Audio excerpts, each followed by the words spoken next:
The ceremonial chamber was filled beyond capacity, for the final trial word had spread across the station. And beyond that, a human had done the impossible, surviving trials designed to break even the strongest Sylvari. And now everyone wanted to witness the blood question that would determine whether his suffering had meaning. Do-hyun stood in the center of the chamber with neural link sensors attached to his temples. And across from him, Desik waited with identical sensors on his own carapace. The blood question was simple in concept and devastating in execution. Both candidates would be asked what they would sacrifice for the children, and the neural link technology would verify their answers by displaying their emotions and memories for all to see. No lies were possible, no performance could survive the exposure. Desik went first because he had invoked a challenge, the Arbiter asked. Question in formal Sylvari. And Desik responded with practiced eloquence about the sacrifices he would make for his cousin's children. He would sacrifice his comfort and his status and his future prospects. And he would dedicate himself to their welfare as tradition demanded. The neural link confirmed that he believed his words. His answer was proper and acceptable by Sylvari standards. And the observers nodded in approval at his commitment to duty and honor. Then it was Do-hyun's turn. The Arbiter asked the same question, and Do-hyun opened his mouth to respond. But the neural link technology had not been designed for human brains, where Sylvari minds offered orderly information in controlled streams. Human minds were chaotic storms of emotion and memory and connection. And the link could not filter what it found. Do-hyun did not get to answer the question in words. Instead, the entire chamber was flooded with his memories. They saw Ji-woo. They saw a little girl with her father's eyes, laughing as she chased butterflies through a station garden. And they saw her sleeping in his arms during long cargo runs when she was too small to stay awake. And they saw the last time he had told her he loved her before leaving on the run that would take him away forever. They saw the wreckage. They saw what remained of the transport where his wife and daughter had died. And they felt the hollow emptiness that had filled him when he understood that everything he cared about was gone. And they experienced 12 years of grief compressed into a single endless moment. They saw the children. They saw Mivex and Soray climbing on his shoulders and asking questions about human hands. And they saw Kereth watching him with suspicious eyes that gradually softened. And they felt the first stirring of something other than grief when he realized these children needed him. And then they felt what humans called love, not the controlled commitment that Desik had offered, not the dutiful sacrifice that Sylvari tradition demanded, but something raw and overwhelming, and absolutely terrifying in its intensity. The observers saw that Do-hyun would not just die for these children if necessary. He would live for them. He would wake up every morning and choose them. And he would learn their language and eat their food and sleep in their nest. And he would make himself uncomfortable and strange and out of place for the rest of his life. Because that was what they needed. He would not do this out of obligation or honor or tradition.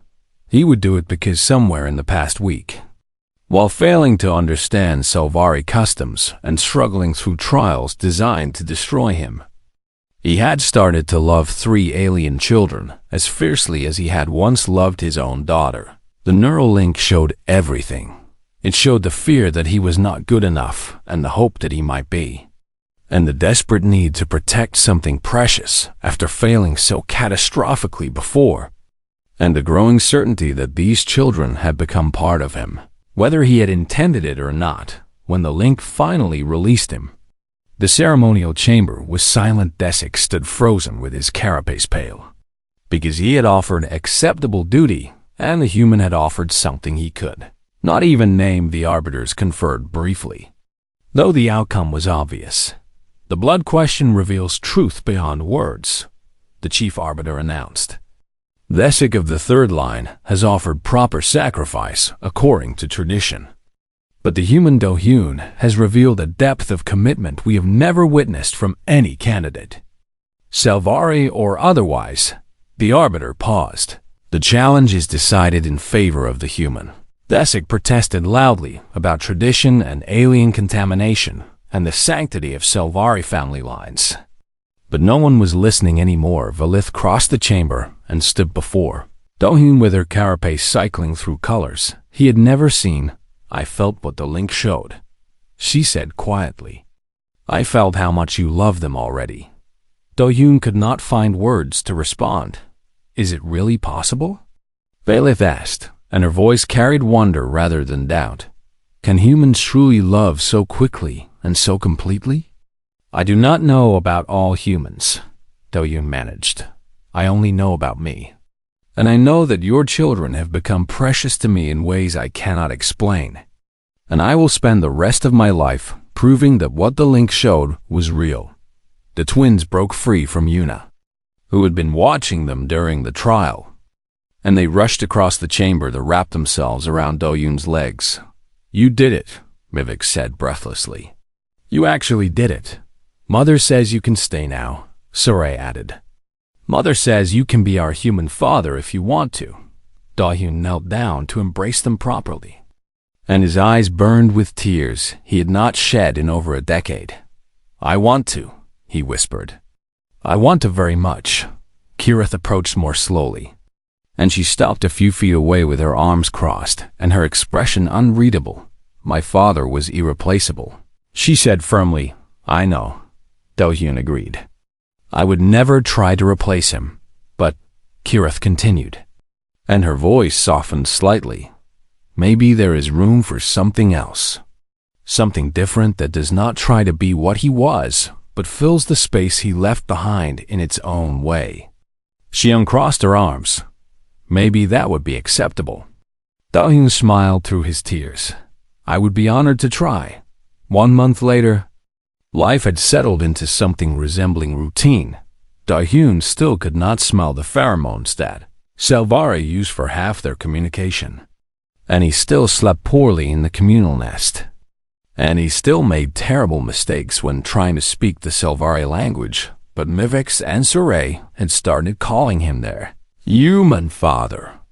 And they dragged him to every interesting thing they discovered on the station. And they asked him endless questions about human customs that he answered as best he could. Kira still called him by his name rather than any title, but she smiled when she said it now. And sometimes she asked him about his daughter and listened quietly while he shared memories he had kept locked away for years. Valith watched him struggle through a Sci-Fi lullaby one evening, getting the words wrong and the melody confused while the twins giggled at his pronunciation. You are terrible at that, she observed. I am aware, Do-hyun admitted, but I will keep practicing until I get it right. However long that takes. Kirith spoke up from her corner of the nest. That is the lullaby father used to sing. The chamber went quiet. I remember it better than anyone. Kirith continued. I could teach you if you want. Do-hyun looked at the eldest daughter, who had guarded her siblings with such fierce devotion, who had watched him with suspicion and gradually allowed that suspicion to become something warmer. I would like that very much. Kirith moved to sit beside him, and she began to sing the lullaby in her clear young voice, and after a moment Valith joined in. And then the twins added their own uncertain harmonies. Do-hyun listened and learned and tried to follow along, getting most of the words wrong but trying anyway. When station officials asked later how a human had passed trials, designed exclusively for Sci-Fi physiology, he just shrugged. You designed tests for biology, he said simply. You forgot to test for heart. The official looked confused. I do not understand. Do-hyun smiled and thought about 3 alien children who had somehow become his own, and a widow who had offered him a chance at redemption, and a family that had accepted him despite every reason to reject him. That is okay, he said. Most species do not understand, but that is what makes humans different. We love too much and too fast and too hard. and we do not apologize for it. He walked back to his family's quarters, where four voices were still practicing a lullaby. And for the first time in 12 years, he knew exactly where he belonged. The observation deck was packed with spectators when Do-hyun arrived for the first trial. News of the challenge had spread through the station like fire through dry grass. And it seemed like every alien species present wanted to watch a human attempt something that had never been done before. Some came hoping to see him succeed against a system designed to break him, and others came hoping to see him fail in spectacular fashion. But everyone came because nobody could look away from such a strange and desperate contest. Desik stood on the opposite side of the arbitration court, with his carapace gleaming and his posture radiating absolute confidence. The three trials awaited. The first was called the Endurance Walk, and it required the candidate to cross a chamber that shifted between extreme temperatures while wearing no protective equipment. Sci-Fi could regulate their internal temperature through biological processes humans did not possess, and the chamber had been calibrated to push even Sci-Fi endurance to its limits. For a human, it would be agony. Do-hyun stripped to basic clothing and stepped into the chamber when the arbiter signaled readiness. The cold hit him first. It was not simple cold, but the kind of freezing that reached through skin and muscle and tried to stop the heart itself. And Do-hyun felt his body begin to shake violently as he forced himself to move forward one step at a time. The chamber was 30 meters long. He made it 5 meters before the temperature shifted without warning to burning heat that made the air feel like fire in his lungs, and his skin that had just been freezing now felt like it was melting. And the contrast was so severe that his vision began to blur. 10 meters. The temperature shifted again. Colder than before. So cold that ice crystals began to form on his eyelashes, and his joints locked up and refused to move. And he had to force each step through sheer willpower because his body had stopped cooperating. 15 meters. He could hear sound from the observation deck. Some cheering and some jeering, but the noise seemed distant and unreal compared to the screaming of his nervous system. 20 meters. The heat returned, and it was worse this time. Hot enough to raise blisters on exposed skin. And Do-hyun heard himself making sounds that were not quite screams, but close enough that he would have been embarrassed if he had been capable of feeling anything other than pain. 25 meters. His legs gave out. He fell to his hands and knees on the chamber floor, and the surface was so hot that it burned his palms. And every instinct in his body told him to stop moving and curl into a ball and wait for the pain to end. He thought about Ji-woo. He thought about the daughter he had failed, the child who had died because he was not there. And he thought about the 3 children waiting outside this chamber, who were depending on him to succeed where every other alien had failed. He crawled 3 meters, 2 meters, 1 meter. He collapsed across the finish line and did not move. The arbiters declared the trial complete, and medical personnel rushed to treat his burns and his frostbite. And Desik watched from his position with an expression that had shifted from confidence to concern. Do-hyun had not passed easily or gracefully, but he had passed. The second trial began 6 hours later, after human medical technology had repaired enough damage to allow him to continue. It was called the Guardian's Vigil, and it required the candidate to remain awake for 60 hours while protecting a symbolic egg from automated threats designed to simulate predators. Sci-Fi could partition their brains to allow portions to rest while other portions remained alert, a biological advantage that allowed them to function indefinitely without full sleep. Humans could not do this. Do-hyun took his position in the center of the vigil chamber with the crystalline egg cradled in his arms. And the first automated threat emerged from the walls within minutes. They were not designed to hurt him, only to take the egg. But they were fast and unpredictable, and they came from every direction without pattern or warning. For the first 20 hours, Do-hyun managed reasonably well. His military training and his years of cargo runs through dangerous space had given him instincts for threat detection, and he moved efficiently to protect the egg from each simulated predator by hour 30. He was struggling. His eyes burned and his reflexes had slowed to twice. He nearly dropped the egg before catching it at the last moment. And the observation deck had emptied and refilled several times as spectators came and went while he remained locked in his endless vigil by hour 40. He was hallucinating.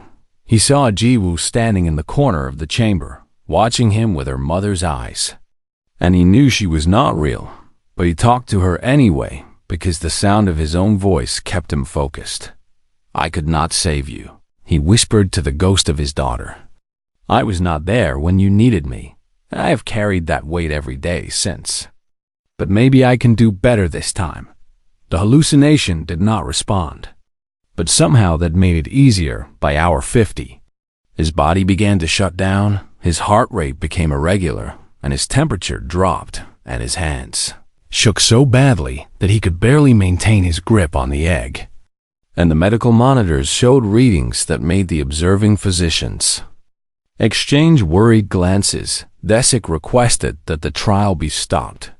For the human safety, the arbiters refused, because the challenge rules did not allow for early termination at hour 58.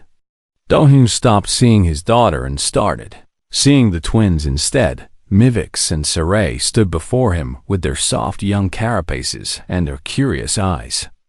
And they asked him why he was holding the egg so tightly.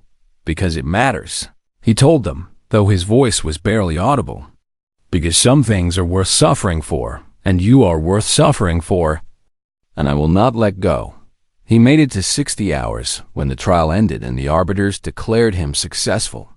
Do-hyun did not release the egg, and he did not collapse. And he did not acknowledge the shocked murmurs from the observation deck. He simply stood there, holding the crystalline object against his chest, while his body trembled and his mind struggled to understand that the ordeal was over. Kirith was the one who finally approached him. She entered the chamber alone, while her mother and siblings waited outside, and she stood before the human who had just done something impossible for her family. "Why?" she asked, and her voice cracked on the single word. Do-hyun looked at her with eyes that could barely focus. "Because you deserve better than what the universe has given you," he said slowly. "Because your father was a hero and his children should not pay for his courage. And because I know what it feels like to lose someone you love, and I will not let that happen to your mother if I can stop it." Kirith was silent for a long moment. "The third trial is tomorrow," she said finally. "It is called the blood question, and no alien has ever passed it. And it will show everything inside you whether you want it shown or not." Do-hyun nodded weakly. "I know. Are you afraid?" He considered the question carefully. "I am afraid of failing your family," he admitted. "I am afraid of letting your siblings down after they trusted me. And I am afraid that everything I have suffered will mean nothing if I cannot finish what I started." Kira studied him with those sharp, multifaceted eyes. "My father would have liked you," she said quietly. And then she turned and walked out of the chamber. Do-hyun finally let himself collapse as medical personnel rushed to attend him. He heard Velith's voice from somewhere nearby, and though his consciousness was fading, he caught her words clearly. "Whatever happens tomorrow," she said, "he has already proven himself to me." The darkness took him then, but for the first time in 12 years, it felt like rest instead of escape. The first meeting did not go well. Velith stood rigid in her temporary quarters with all four arms crossed and her carapace flickering through shades of suspicious amber as she studied the human who had volunteered to become patriarch to her children. "You smell wrong," she said flatly, though he did not flinch at the assessment. "Wrong how?" "Like grief and guilt and desperation," Velith answered. "Like a man running towards something he hopes will kill him." Yuna winced from her position near the door, but Do-hyun simply nodded. "That is fair," he said. "I am all of those things, and I will not lie to you about what I am. But I am also capable of more than my damage."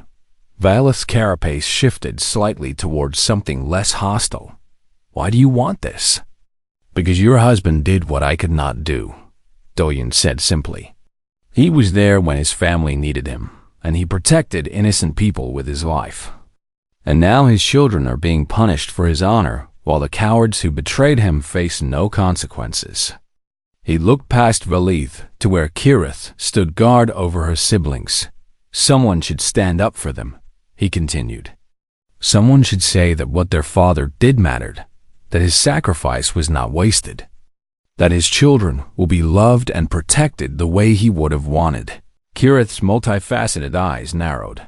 "You did not know our father." "No," Do-Hyun agreed. "But I know what it means to lose someone you cannot protect. And I know what it means to carry that weight every day for the rest of your life. And I think you know those things too, even though you should be too young to understand them."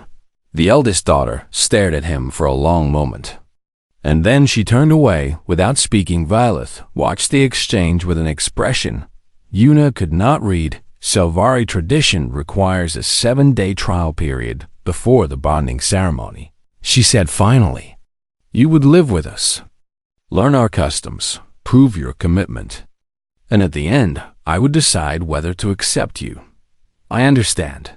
You would sleep in our family nest, which humans find uncomfortable, and eat our food, which humans find unpleasant, and participate in our rituals, which humans find confusing. I understand." Valeth stepped closer to him, and her pheromone sensors flared visibly. "You would submit to my judgment in all things during this trial, and if I decide at any point that you are unsuitable, you would leave without argument." Do-Hyun met her compound eyes without flinching. "I understand, and I accept your terms." The trial began the next morning.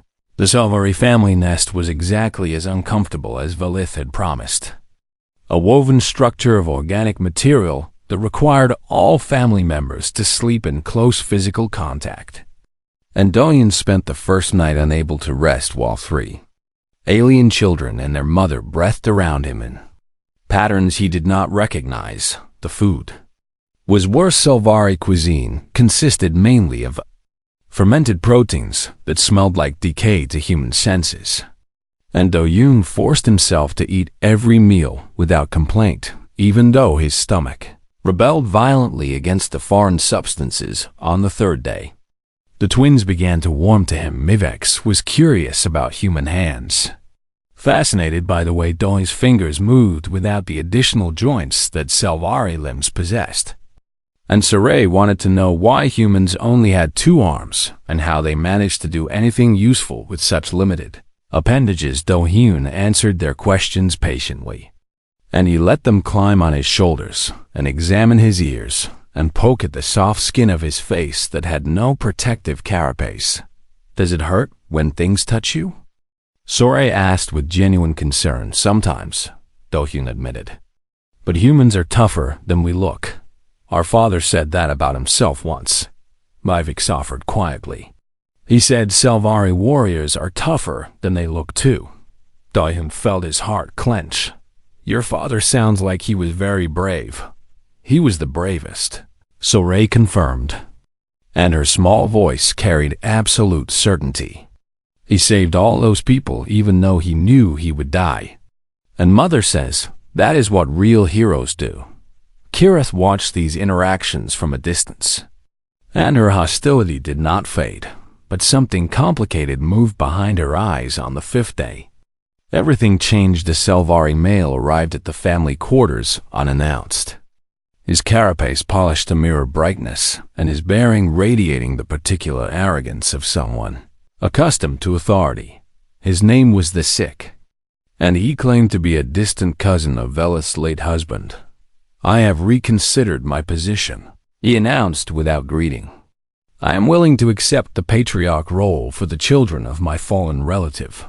Veleth's carapace flared deep red. "You refused me 3 months ago," she said coldly. You said accepting us would dishonor your family name. Circumstances change, Desik replied smoothly. I have since learned that my cousin left certain assets I was not previously aware of, and I feel it is my duty to ensure those assets remain within the family. Do-hyun watched the exchange from his position near the children, and he saw Kirith's posture shift to defensive alertness. You want father's research archive, the eldest daughter said flatly. That is all you have ever wanted. Desik barely glanced at her. Children should not speak in adult conversations. These children will speak whenever they choose, Do-hyun said quietly. And something in his voice made Desik turn to actually look at him for the first time. What is this creature? A candidate for patriarch? Bailiff answered. One who's been living with my family for 5 days while you pursued whatever schemes occupy your attention. Desik's mandibles clicked in. What Yuna had learned was the Selvari equivalent of scornful laughter. You cannot be serious, he said. An alien is patriarch to Selvari children. It is absurd. It is shameful. It is an insult to every tradition our people hold sacred. Our traditions allowed my husband to be murdered by politics. Valith shot back. Our traditions condemn my children to suffer for his courage. So forgive me if I place less value on tradition than I once did. Desik's carapace darkened to an angry shade. Then I invoke the challenge of worthiness, he declared. As a Selvari male of legitimate claim, I have the right to demand that any alien candidate prove their fitness through trial. The room went silent. Valith's carapace flickered through several colors before settling on pale gray. You would invoke that ancient right? I would, Desik confirmed with obvious satisfaction. And when this human fails, as he inevitably will, you will have no choice but to accept a proper Selvari patriarch. He turned to leave. The challenge will be registered with station authorities within the hour, and the trials will begin tomorrow. And I suggest you say goodbye to your alien pet before he humiliates himself in front of the entire station. After he left, Valith turned to Do-hyun with something like despair in her posture. You should withdraw, she said quietly. The challenge of worthiness was designed for Selvari physiology, and no non-Selvari has ever passed it. And I will not ask you to destroy yourself for a battle that cannot be won. Do-hyun looked at the children. Mivix and Saray had pressed themselves against their sister, and Kirith stood between them and the door with her fists clenched at her sides. What happens if I withdraw? Desik becomes patriarch by default, and he will absorb my husband's estate. And within a year, he will find legal grounds to surrender the children to state custody because they will be inconvenient to his ambitions. Do-hyun nodded slowly.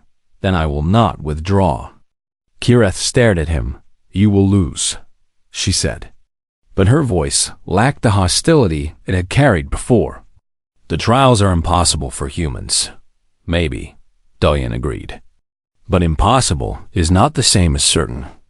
And I have survived impossible odds before. He knelt down to meet the eyes of the twins. I made a promise to your mother that I would try, he said gently. And where I come from, we do not break promises to children. Saray reached out with one small hand and touched his face. You are very strange, she said softly. But I think maybe strange is good. Do-hyun smiled. And it was the first genuine smile he had felt in 12 years. I think maybe you are right. 3 weeks passed, and Yuna had spoken to every human on the station at least twice. The responses ranged from confused silence to awkward apologies to one memorable engineer who had laughed until he realized she was serious. And then he had apologized profusely and bought her a drink to make up for it. Nobody said yes. The problem was not lack of sympathy, because every human who heard the story felt genuine compassion for the widow and her children.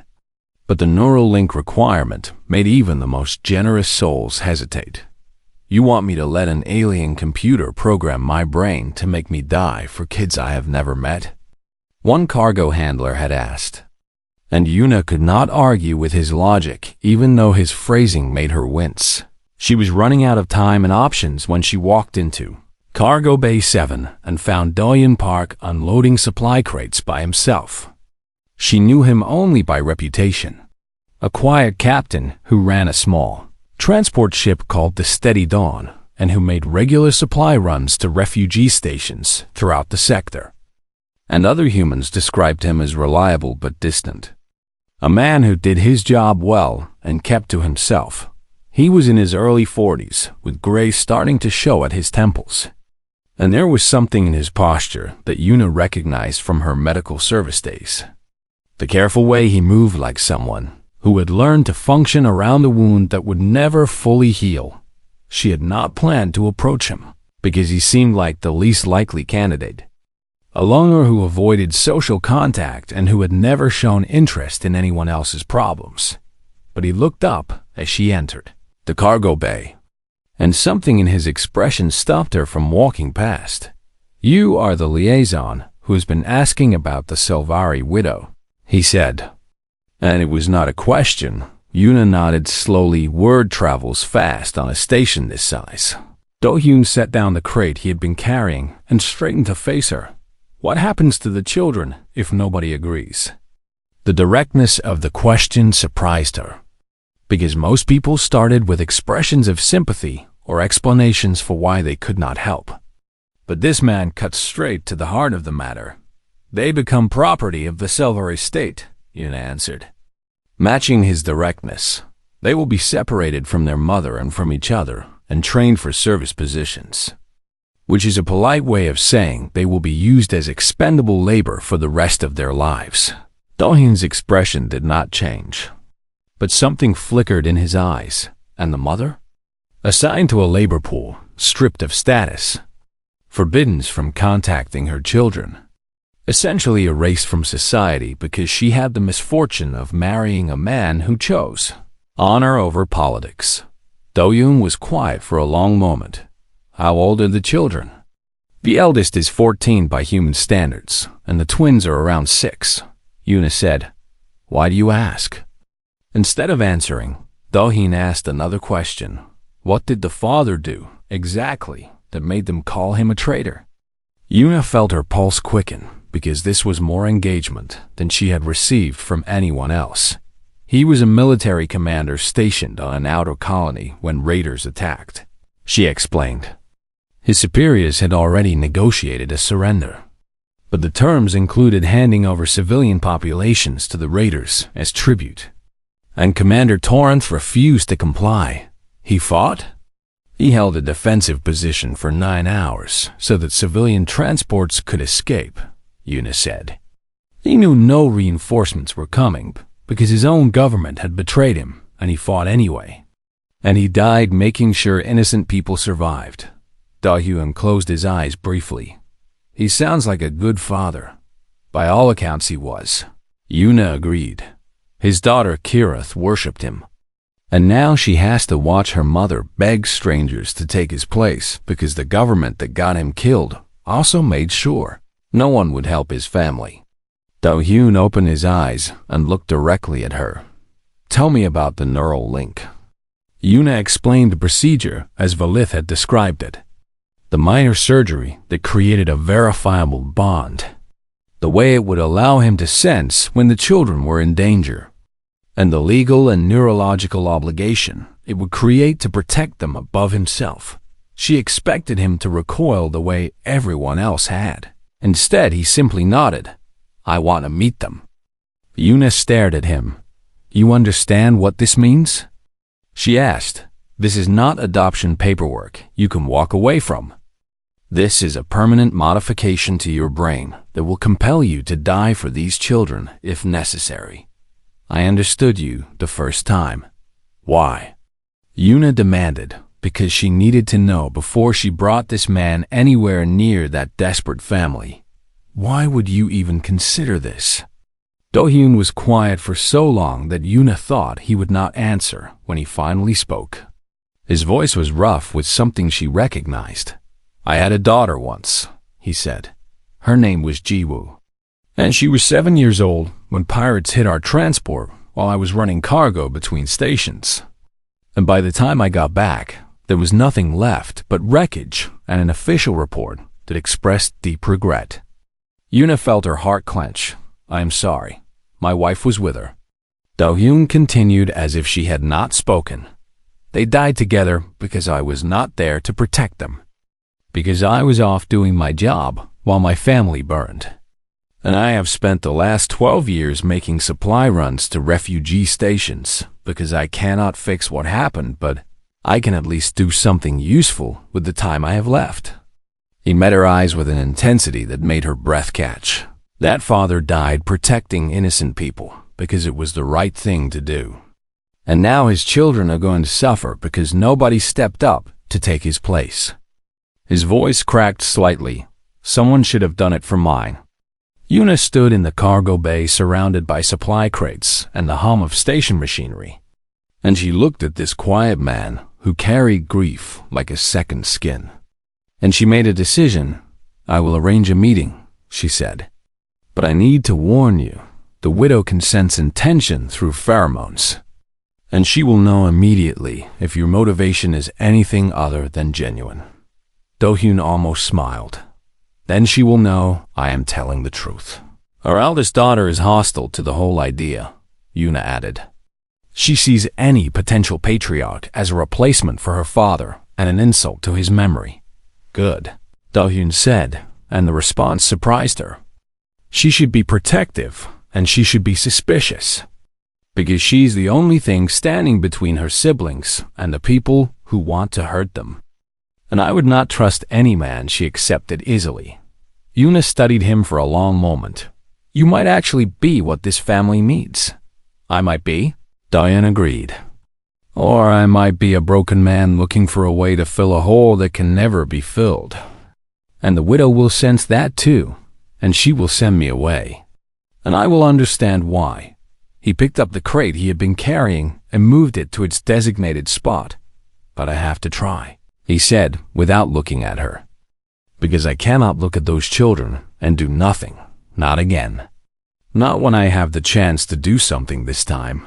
Yuna left the cargo bay with a strange feeling in her chest that she had not experienced in years. It felt like hope. The refugee processing station orbited a dead moon at the edge of contested space. And Yuna Seong had worked there long enough to believe she had seen every kind of desperation the galaxy could produce. She had been wrong. The Selvari female stood before her desk with 4 arms wrapped tightly around her own torso. A gesture Yuna had learned meant deep distress in their species. And her iridescent carapace flickered between shades of blue and gray as she struggled to maintain composure. Behind her stood 3 children. The eldest was an adolescent female named Kirith, and she watched Yuna with open hostility burning in her multifaceted eyes, positioning herself between the human and her younger siblings like a soldier guarding precious cargo. The twins, Mivix and Saray, were small and curious, their carapaces still soft with youth, and they kept peeking around their sister to stare at the strange human with only 2 arms. Please, the widow said, and her voice carried the harmonic undertones that made Selvari speech sound like singing, even when the words held nothing but pain. I have nowhere else to turn.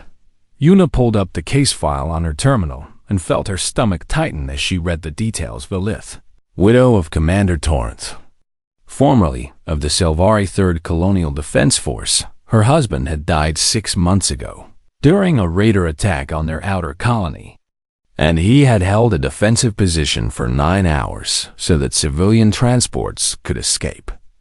Knowing that no rescue would come for him, he had been declared a traitor by the Selvari High Council, not because he had failed in his duty, but because he had succeeded against direct orders to surrender, and his defiance had embarrassed powerful officials who had already negotiated terms with the raiders.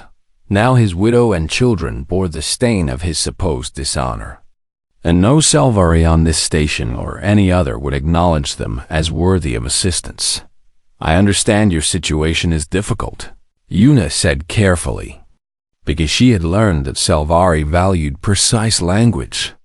But I am not certain how the Human Cultural Liaison Office can help with an internal Salvari legal matter. Velith's carapace flickered rapidly, and Una recognized it as the equivalent of a human fighting back tears. Under Salvari law, a widow with children below the age of majority must secure a new patriarch within one galactic cycle or forfeit custody, Velith said, and each word seemed to cost her something vital. My cycle ends in 42 standard days. Una felt cold spread through her chest. What happens to the children if you cannot find someone? They become wards of the state, Kirith answered before her mother could speak, and her young voice was hard as starship armor. They will be taken to training facilities where they will be educated for service positions, and we will never see each other again. And a mother will be assigned to a labor pool, because a female without family has no status in Salvari society. The twins pressed closer to their sister, and the smaller one, Soray, made a soft keening sound that needed no translation. Una had processed thousands of refugees through the station, and she had learned to maintain professional distance because the alternative was drowning in grief that was not her own, but something about this family cracked through her. Defenses. I have petitioned every Salvari male on this station, Velith continued, and her voice dropped to barely above a whisper. I have contacted distant relations and former colleagues of my husband, and even strangers I found through registry searches. And every single one has refused. Because of your husband's status? Because accepting us would mean accepting his dishonor, Velith confirmed. No Salvari will risk their standing for a traitor's family, even though my husband was no traitor. Even though he died protecting the innocent while those who condemned him hid behind their politics. Una leaned back in her chair and studied the family before her. The mother who had clearly not slept in days. The fierce protective daughter who was too young to carry such weight. The frightened twins who did not fully understand why their world had shattered. What exactly are you asking me to do? Una asked. Though she suspected she already knew, Velith straightened her posture in a visible effort to maintain dignity. I have heard stories about humans, she said. Stories that other species consider impossible or exaggerated. Stories about humans forming bonds with creatures entirely unlike themselves, adopting the young of other species, fighting and dying for those with whom they share no blood or kinship. She paused, and her carapace shifted to a deep violet that Una did not recognize. I'm asking if you can help me find a human willing to become patriarch to my children. The request hung in the recycled air of the processing office, and Una found herself momentarily unable to respond. The patriarch role, she finally managed. What does it actually require? Legal guardianship of the children until they reach majority, Velith answered. Financial responsibility for their welfare and education. Inclusion in family ceremonies and decisions. A partial neural link that establishes them as recognized family under Salvari law. A neural link? A minor procedure that creates a verifiable bond, Velith explained. It allows the patriarch to sense when the children are in danger and compels protective response. And it is considered unbreakable under our legal system. Una processed this information slowly. And what obligations does this bond carry? Velith was silent for a long moment. The patriarch must prioritize the children's survival above their own. She finally said, in any situation where the children face mortal danger, the patriarch is legally and neurologically bound to protect them, even at the cost of their own life. Behind her, Kirith watched Una's reaction with those sharp, multifaceted eyes. You see why I have been refused, Velith added quietly, even among humans. I expect this is too much to ask.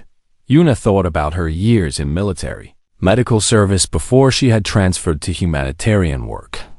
And she thought about the soldiers she had known who had thrown themselves on grenades or stepped into fire to save others. She thought about the human capacity for sacrifice that seemed to confuse and terrify other species.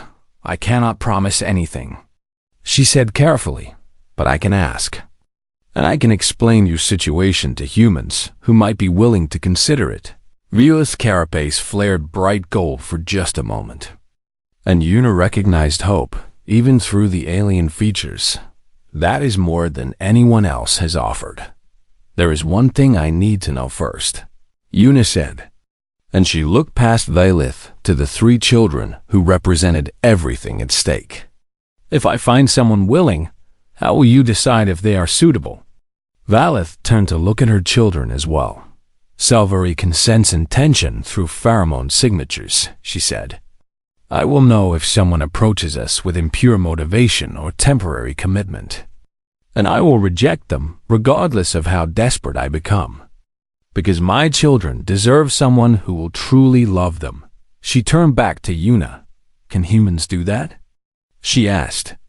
"Can humans truly love children who are not their own, who do not even share their species?" Una smiled, and it was the first genuine smile she had felt in weeks. "Lady Valith," she said, "you have no idea what humans are capable of when it comes to love." She stood and gestured for the family to follow her. "Let me show you to temporary quarters while I begin making inquiries. And I promise you that I will find someone worth considering, even if I have to contact every human in this sector to do it." As the family followed her into the corridor, Una caught Kirith staring at her with something other than hostility. It might have been the beginning of hope.